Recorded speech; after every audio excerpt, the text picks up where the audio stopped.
ක්‍රිස්තුස් වහන්සේගේ ප්‍රාතිහාර්ය ඉෂ්ට සිද්ධ කරද්දී උන්වහන්සේ අපේ පැත්තෙන් යම් කිසි දෙයක් බලාපොරොත්තු වෙනවා.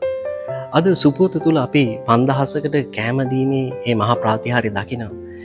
උන්වහන්සේ ජනතාව හිඳුවලා ගෝලින්ගෙන් අහනවා අපිට මොනවද මේ මිනිස්සුන්ට කන්න දෙන්න පුළුවන් කියලා. එතකොට ඒ ගෝලියෝ කියන්නේ රිදිකාසි 200ක පමණ රොටි මිලදී ගත්තත් මේ මිනිස්සුන්ට මදි කියලා.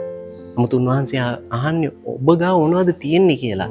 ඒ දරුවා තමන් ගාව තියෙන රොටි 5යි මසුන් 2 දෙනයි ජේසුට එසෙව්වහම ජේසු ඒ පුංචි දේ ආශිර්වාද කළාම ඒක මහා ප්‍රාතිහාර්යයක් වෙලා ඒ මිනිස්සු 5000ටම කන්න දීලා ඒකෙන් ඉතුරු කූඩ 12 පුරව ගන්නවා. ඒ වගේ තමයි අපේ ජීවිතේ අපිට තියෙන පුංචි හැකියාව, අපේ තියෙන පුංචි මිලමුදල, අපේ තියෙන පුංචි කාලය උන්වහන්සේ වෙනුවෙන් අපි වැය කරද්දී උන්වහන්සේ ඒ දේ ආශිර්වාද කරනවා. උන්වහන්සේ ඒ අපේ පුංචි හැකියාව, කාලය, මිල මුදල් සියගුණෙන් ආශිර්වාද කරලා මහා ප්‍රාතිහාර්ය කරાવી.